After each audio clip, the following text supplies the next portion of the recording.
最近 F-35项目被美国问责局抓到了漏洞，上了名单。原因是美军库存当中上百万件零件消失不见了。不管是美军还是洛马公司，都没法说明这些消失的零件应该在哪里，实际上又去了哪里。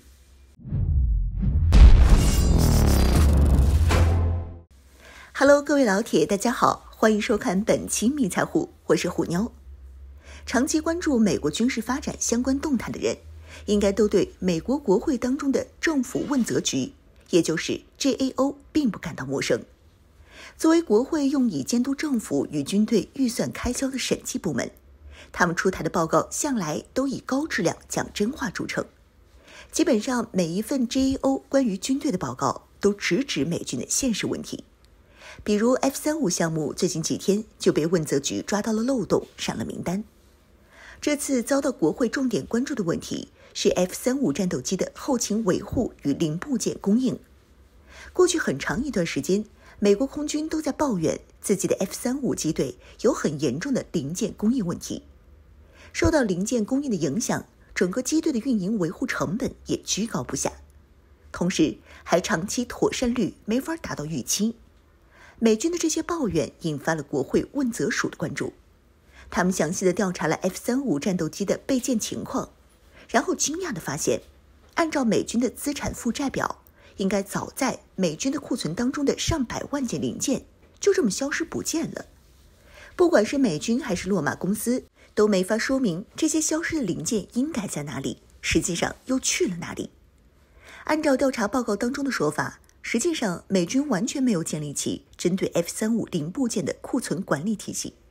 对于零部件的交付与去向的管理属于两眼一抹黑。这数百万件失窃的零件价值至少数千万美元，平均下来单个零件的价格不高，但是却严重影响了 F-35的正常作战使用。而之所以会出现这个问题，是因为 F-35上特殊的零部件供应体系。过去的美国战斗机对零备件，美军采用的都是分别招标供应商，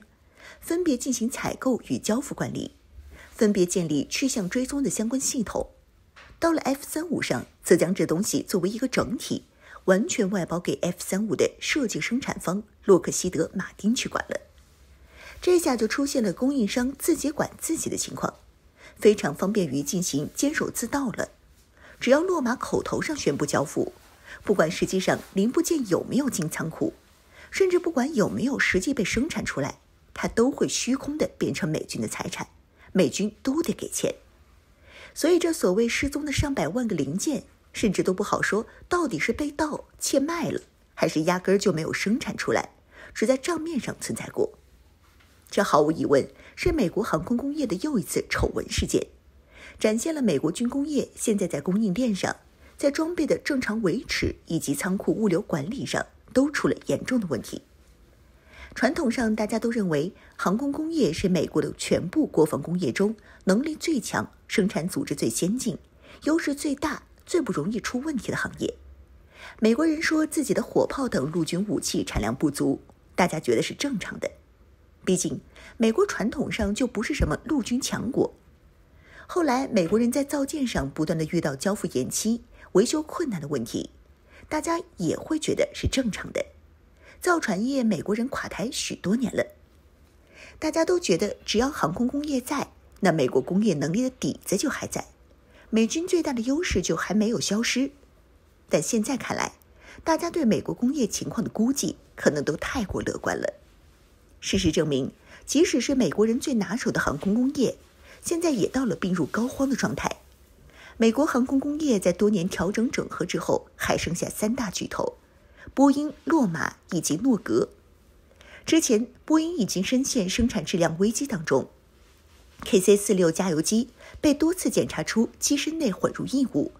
其他多型客机也深陷质量丑闻，不断遭遇退货乃至停止交付。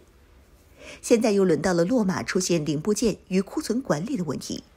一下子丢了上百万套零件，这下就只剩诺斯罗普格鲁曼还没出过啥大丑闻了。零备件的库存管理是现代工业生产基础中的基础，洛马能出这种美军将管理托付给他，他却搞得一团糟，连去向追踪都做不到，连库存管理都没有，只能说明美国人连如何搞工业生产的标准化、流程化都已经忘了。去工业化已经深度地腐蚀了美国所最仰仗的军事工业。美国国防工业的方方面面现在都表现出了不小的问题，不管是波音一系列飞机的生产质量，洛马这次出现的零备件管理，还是一系列新装备、新项目的研发失败，背后的根源都在美国工业系统的瓦解上。国防工业作为一个工业的分支，是非常需要成熟的工业系统提供劳动力，提供上下游供应链，提供标准化的流程的。而去工业化将美国的军事工业变成了断根的树木，失去源头的河水，出现枯败的问题，应该说理所当然。现在国会的问责系统已经开始介入洛马这次发生的 F-35零件失踪的调查，显然还是希望救一救美军的。不过我们也不看好国会的政府问责局介入之后就能改变什么美国军工业现在所出现的问题。毕竟之前波音公司的生产质量问题也是一年又一年了， KC-46 加油机被美国空军多次拒收，要求整改，南卡工厂出产的波音787客机被众多的航空公司退货。在这种反复丢人的情况下，波音的整改也不是越改越好，反而是一年不如一年了。所以我们自然也不能对洛马的整改抱有多大的信心，毕竟现在美军出现各种库存上不能对账的问题也不是一两天了，大不了最后就来个火龙烧仓，搞出一点什么战备仓库失火爆炸、F-35零件损失的事件出来，也差不多就糊弄过去了。应该说问题并不是很大。